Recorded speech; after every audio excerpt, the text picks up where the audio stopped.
नमस्कार दोस्तों। शिक्षा एक मूल अधिकार होने के बावजूद हमारे देश की लगभग 30% आबादी अशिक्षित है। हमारे देश में बड़े बड़े इंस्टीट्यूट, कॉलेज और यूनिवर्सिटीज़ की कमी नहीं है। कमी है तो सिर्फ जागरूकता की। आज मैं आपको हमारे देश की एक ऐसी यूनिवर्सिटी के बारे में बताने जा रहा हूँ जो आपको घर बैठे शिक्षा प्रदान करती है। जी हाँ, मैं बात कर रहा हूँ इग्नू ओपन यूनिवर्सिटी की। दोस्तों, इस वीडियो को मैंने 3 पार्ट में बनाया है, जिसमें पहले पार्ट में मैं इग्नू और इसके एफिलिएशन तथा उपलब्धियों के बारे में चर्चा की है।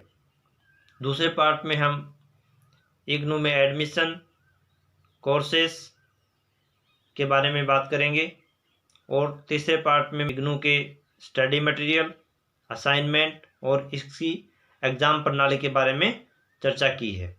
दोस्तों, अगर आप इस चैनल पर नए हैं तो इसे लाइक करें, शेयर करें और सब्सक्राइब करना ना भूलें। मैं इस प्रकार की वीडियोज आपके लिए लाता रहूँगा। दोस्तों, तो बात करते हैं इग्नू की। इग्नू यानी कि Indira Gandhi national open university. सबसे पहले मैं बात करूँगा कि इस इग्नू की स्थापना कैसे हुई। जैसा कि आपको पता ही है कि हमारे देश में शिक्षा का जो स्तर है वो इतना अच्छा शुरू से ही नहीं रहा, तो समय समय पर इसको अपग्रेड करने हेतु और शिक्षा को बढ़ावा देने के लिए हमारे देश में जो बहुत सी आंदोलन चले, जिसमें शिक्षा नीति 1986 आई। उसके जस्ट बिफोर इस यूनिवर्सिटी का उद्घाटन किया गया था, यानी कि 1985 में। अब बात ये थी कि बहुत सारे ऐसे कर्मचारी थे या व्यक्ति थे, स्टूडेंट्स थे, जिन्होंने कारणवश अपनी पढ़ाई को बीच में स्थगित करके कहीं पे नौकरी कर ली या कहीं पर कुछ दूसरे कामों में इन्वॉल्व हो गए। तो इस यूनिवर्सिटी को क्रिएट करने का जो एक मात्र उद्देश्य था वो ये था कि डोर स्टेप एजुकेशन प्रोवाइड की जाए। प्रत्येक उस व्यक्ति को जो शिक्षा में रुचि रखता है या अपनी शिक्षा को और बढ़ाना चाहता है, तो उसको आसान से आसान तरीके से उसे शिक्षा दी जाए। तो इसलिए Indira Gandhi national open university की स्थापना की गई। यह यूनिवर्सिटी ग्रांट कमीशन के द्वारा एफिलिएटेड है। और दोस्तों, मैं आपको ये बताना चाहूँगा कि इग्नू ना कि सिर्फ भारत में बल्कि विश्व में सबसे नंबर 1 यूनिवर्सिटी है डिस्टेंस एजुकेशन प्रोवाइड करने में। और यकीन मानिए, इसमें more than 3 million students enrolled हैं। 200 से अधिक कोर्स इस यूनिवर्सिटी में उपलब्ध हैं। और अगर इसके ऑर्गेनाइजेशन की मैं बात करूं, 25 से अधिक इसके रीजनल सेंटर हैं, 250 से अधिक इसके स्टडी सेंटर हैं और हमारे देश के हर कोने में लगभग छोटे से लेकर बड़े शहरों में इसके एग्जाम सेंटर उपलब्ध रहते हैं। दोस्तों, एक साथ 200 से अधिक कोर्स और इतनी कम डिस्टेंस पे एग्जाम सेंटर दूसरी किसी यूनिवर्सिटी में शायद ही देखने को मिलते हैं। इग्नू स्कूल ऑफ स्टडीज़ के थ्रू ऑपरेट करती है, जिसमें humanities, social science, education, engineering and technology, health science, management studies, computer and information science and legal studies शामिल हैं। ये प्रत्येक स्कूल एक हेड ऑफ डिपार्टमेंट द्वारा गवर्न होती हैं, जो कि इनके ऑर्गेनाइजेशन, प्लानिंग, सुपरवाइजिंग और विकास के लिए जिम्मेवार होता है। Apart from this, he is also responsible to manage its academic programs and courses in coordination with school staff and different academic and academic wings of IGNU। दोस्तों, इग्नू शॉर्ट टर्म और long term दोनों ही तरह के course provide करती है। चलिए दोस्तों, अब हम बात करते हैं इग्नू के कोर्सेज की। जैसा कि मैंने पहले भी बताया है कि इग्नू में 200 से अधिक कोर्स उपलब्ध हैं, जिसमें master degree, diplomas, bachelor degree और सर्टिफिकेट के कोर्स सम्मिलित हैं। इसके अलावा आप इग्नू से बीएड और एमबीए भी कर सकते हैं। इग्नू के कंप्लीट कोर्सों की जानकारी आप इग्नू की ऑफिशियल वेबसाइट www.ignu.ac.in पर लॉगिन करके चेक कर सकते हैं, जिसका लिंक मैंने डिस्क्रिप्शन में दिया है। आप वहां से भी लॉगिन करके इसकी जानकारी चेक कर सकते हैं। अब हम बात करते हैं इग्नू के एडमिशन की। इग्नू में एडमिशन और रजिस्ट्रेशन ऑफलाइन और ऑनलाइन दोनों ही प्रकार से किया जा सकता है। हाल फिलहाल में कोरोना पैंडेमिक के चलते हुए सिर्फ ऑनलाइन रजिस्ट्रेशन ही उपलब्ध है। इसकी जो सबसे बेस्ट चीज़ है वो ये है कि इग्नू में आप साल में 2 बार रजिस्ट्रेशन कर सकते हैं। इग्नू 2 सेशन के आधार पर कार्य करती है, जनवरी सेशन और जुलाई सेशन। जनवरी सेशन के लिए रजिस्ट्रेशन 1 अक्टूबर से 30 अक्टूबर और जुलाई सेशन के लिए 1 मार्च से 31 मार्च। हालांकि ये डेट्स फिक्स नहीं हैं, समय समय पर ये एक्सटेंड होती रहती हैं। तो जब भी आप एडमिशन लेने का या रजिस्ट्रेशन करने का मन बनाएं तो फ्रिक्वेंटली आप इग्नू की ऑफिशियल वेबसाइट को चेक करते रहें। ओके दोस्तों, अब बात करते हैं हम इग्नू के फ़ीस की। तो भाई बिल्कुल चिंता मत करो कि इसके जो फ़ीस हैं वो दूसरी यूनिवर्सिटियों से बहुत कम हैं। मैं आपको मोटा मोटा थोड़ा सा व्यू बताता हूँ इसकी फ़ीस का। इसके मास्टर डिग्री की जो प्रोग्राम है उनकी फ़ीस लगभग जो है 10 से 12 हज़ार रुपये, और बैचलर डिग्री की फ़ीस जो है वो 6 से 8 हज़ार रुपये होती है।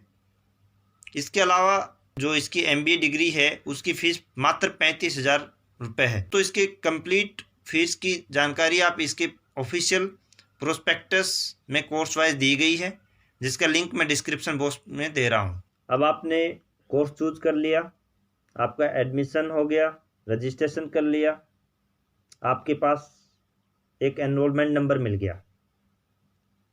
अब बात करते हैं हम इग्नू के स्टडी मटेरियल की। तो दोस्तों, इग्नू अपना खुद का स्टडी मटेरियल प्रोवाइड करवाता है। इसके अलावा आप इग्नू का जो स्टडी मटेरियल है वो गुली बाबा और नीरज पब्लिकेशंस से भी प्राप्त कर सकते हैं। अब यहाँ पे सबसे बड़ी बात ये है कि जो इग्नू का स्टडी मटेरियल है वो बहुत ही सिंपल और आसान भाषा में है, जिसको पढ़ने के बाद एनुअल एग्ज़ाम में आप एक अच्छे मार्क्स प्राप्त कर सकते हैं। अब हम बात करते हैं असाइनमेंट की। इग्नू 30% का वेटेज जो है वो असाइनमेंट का देती है, जिसका प्रोसीजर ये है कि असाइनमेंट के कुछ क्वेश्चंस इग्नू पहले ही आपको प्रोवाइड कर देती है। उन क्वेश्चंस को पढ़कर और जो स्टडी मटेरियल आपको प्रोवाइड किया गया है उनमें से उनके आंसर्स को आपको अपनी लैंग्वेज में अपनी समझ और विवेक के आधार पर उनका उत्तर देना है, और उन असाइनमेंट्स को एग्ज़ाम डेट से पहले अपने रीजनल सेंटर को सबमिट कर देना है। अब जितना आपने अच्छा लिखा है, जितनी आपकी अच्छी हैंडराइटिंग है, उसी के आधार पे आपको 29 नंबरों में से नंबर दे दिए जाते हैं, जो कि फाइनल परसेंटेज के लिए आपके काउंट होते हैं। ये एक बहुत ही बड़ी अच्छी चीज़ है, खास करके उन स्टूडेंट्स के लिए जो रेगुलर क्लास अटेंड नहीं कर सकते हैं और जो बहुत ही बिजी हैं, तो वो थोड़ा थोड़ा समय निकाल के अपना असाइनमेंट बना लें। दोस्तों, अब बात करते हैं एग्ज़ाम फॉर्म की। असाइनमेंट के साथ साथ ही एग्ज़ाम फॉर्म भरा जाता है और ये सिर्फ ऑनलाइन मोड पर ही सबमिट किया जा सकता है। एग्ज़ाम फॉर्म की आपको अलग से फ़ीस देनी पड़ती है, जो कि लगभग 120 रुपये पर सब्जेक्ट के हिसाब से है। एग्ज़ाम फॉर्म को बड़े ही ध्यानपूर्वक भरें। एग्ज़ाम सेंटर का चयन सोच समझकर करें, क्योंकि इसमें बदलाव नहीं किया जा सकता है। हालांकि इसमें बदलाव का प्रावधान है, लेकिन उसका प्रोसीजर थोड़ा लंबा है और सिर्फ एक्सेप्शनल केसों में ही उसको कंसिडर किया जाता है। अब बात आती है फाइनल बैटल की, यानी कि एग्ज़ाम की। इग्नू के एग्ज़ाम्स की डेट्स लगभग 1 महीने पहले डिक्लेयर कर दी जाती हैं।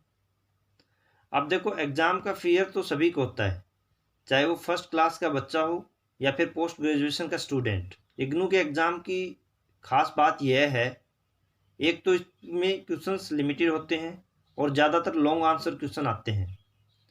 दूसरा, इसके एग्ज़ाम्स जो है लगभग 10 से 15 दिन के अंदर ख़त्म हो जाते हैं। इग्नू का रिजल्ट अगला सेशन शुरू होने से पहले ही डिक्लेयर कर दिया जाता है। इग्नू में डिप्लोमा डिग्री और सर्टिफिकेट को प्राप्त करने के लिए जब भी आपने अपना सेशन कंप्लीट किया उसके 1 साल के बाद में एक 600 रुपये का ड्राफ्ट इग्नू रीजनल सेंटर के नाम से जमा करना पड़ेगा। और जैसे ही आपका ड्राफ्ट वहाँ पर जमा होगा उसके अगले ही कन्वोकेशन में आपको डिप्लोमा या डिग्री प्रोवाइड कर दी जाएगी।